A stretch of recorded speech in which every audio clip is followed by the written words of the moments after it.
Hello and welcome to episode 45 of IOnTheTigers, a podcast all about the National Ice Hockey League, but one that always has an eye on the Telford Tigers.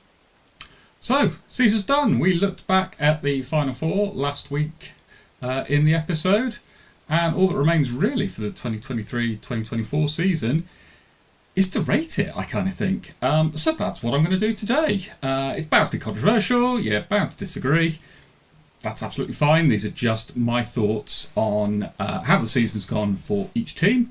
So each team's going to get a rating out of 10. I know it's a podcast that focuses on the Telford Tigers, but we're going to do it in league order from top to bottom. So with no further ado, Leeds Knights, they get 9 out of 10 from me. Won the league, and they are the team that everybody ultimately judges themselves against. Lose a mark because I'm sure they'd have wanted at least 2, if not all 3 pieces of silverware. They've had to make do with 1, but as I say, that was the league. They've proved that they're consistently the best team, and they still remain sort of that benchmark for everybody else in the league. So 9 out of 10 for Leeds. Milton Keynes Lightning. This one I found really difficult, actually. They won silverware, which was definitely an aim at the start of the season. But I don't think they challenged Leeds as much as they would have perhaps hoped or wanted to. And it was a tough playoff group they were in. There's no getting away from that. But to finish bottom and not qualified for Coventry, I don't think they would have been expecting or aiming for. I give them 8 out of 10. And Lightning fans, I know you're going to come at me and say, hang on, we've got the cup, there's silverware, we should be higher. Absolutely fine. As I say, these are just my thoughts about the season.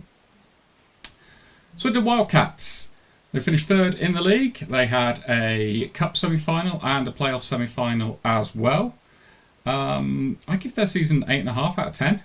It was a really difficult first 3-4 months. They couldn't play at home due to damage at the Link Centre.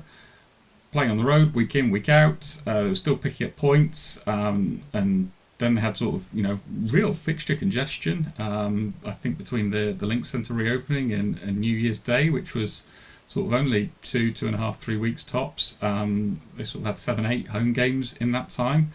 They were comfortably in 3rd as well. I don't think they could have realistically asked for too much more this season. Perhaps making a final would sort of been absolute icing on the cake, but really good from them. Hull Seahawks, I give them 8 out of 10. Big improvement on last season, which I don't think is a surprise considering sort of the recruitment that they did. Semi-final of the Cup, and just missed out on making the Final Four at Coventry. So a really successful second season, I would say, for Hull. Very safe 4th place in the league, and certainly showing signs that they're going to kick on even more in the 24-25 season. So I'd be interested to see how that one goes. Peterborough Phantoms, give them 8.5 out of 10. Ultimately they won the playoffs. I kind of feel as though they sort of coasted into postseason, probably the wrong way of putting it, but just seemed a little bit different to the 22-23 season. They secured the 5th spot on the final weekend. They needed 2 wins to do that. But ultimately, they came out with a piece of silverware from the season. A successful season, 8.5 out of 10. As they definitely weren't the favourites going into the final weekend. Telford Tigers, going to give them 8 out of 10. It was a much more comfortable season than the previous season. We're in a really tough playoff group and not only qualified from it, but qualified top, quite an achievement. With MK Swindon and Raiders in there, that was a tough ask. So to top the group, very impressive stuff. We didn't have any, we did have some losing runs, but certainly nothing in the order that we had in the 22-23 season. Much more comfortable season all round. Just look to build upon it for next season. 8 out of 10. Raiders, 7.5 out of 10. Place lower than last season, but in all honesty, I think that's more to do with the Tigers having a better season than sort of anything the Raiders have necessarily done or not done. Perhaps a little bit disappointed not to have made Coventry, they'll have been, but I did say it was a really tough playoff group they found themselves in, and they came third in it and were only a point off making the Final Four at Coventry. So yeah, I'm going to give them 7.5 out of 10. Bees, I'm going to give them 8.5 out of 10. Start the season, hold my hands up. I said they weren't going to make the playoffs. They proved me wrong, and they proved a hell of a lot of people wrong in doing so. A lot of people had sort of identified Bees as being one of the 3 teams that wouldn't make the playoffs, and they did. Made it reasonably comfortable as well, with a couple of weekends to spare. I'm sure they'd have loved to have picked up a point in the playoffs, but wasn't to be. But certainly a good building block, I would say, for the upcoming season. Solway Sharks, give them 8 out of 10.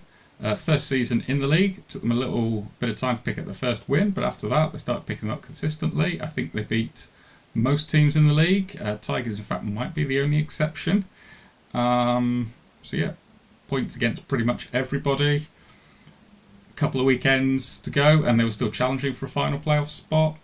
Yeah, they've sort of adapted pretty well, and are going to keep those teams fighting for playoff spots, honest at the very least, if not overtaking ones who've gained a spot this season. A really good season for them to build upon. Sheffield Steel Dogs, I'm going to give them 7 out of 10. Didn't make the playoffs and they finished 10th, but considering the situation in the summer where there was lots of talk about would they be playing or not, and sort of all the lateness in terms of assembling their squad and the like, ultimately they didn't finish bottom, which realistically could have happened with sort of how late everything came in the day for them. 7 out of 10. And finally, Bristol. Sorry, Pitbulls fans. Bristol do get my lowest rating at 4 out of 10. Second season in the league, but weren't really in any danger, I don't think, of qualifying for the playoffs. I'm sure that 8th would have been sort of a target they could have seen as potentially realistic, but just wasn't to be. Seemed to be shut out a few too many times as well, so I'm afraid, sorry Bristol fans, only 4 out of 10 for Bristol Pitbulls. So that's it, that's my ratings for the season. Just to stress again, they are my personal thoughts about the season. By all means disagree.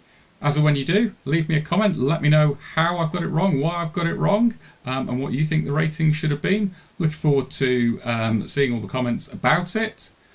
Keep your eye on the channel over the coming week as well. There's going to be a few surprises coming up, something to look forward to. But in terms of this regular slot, well, as I say every week, I'll be back this time next week. Bye for now.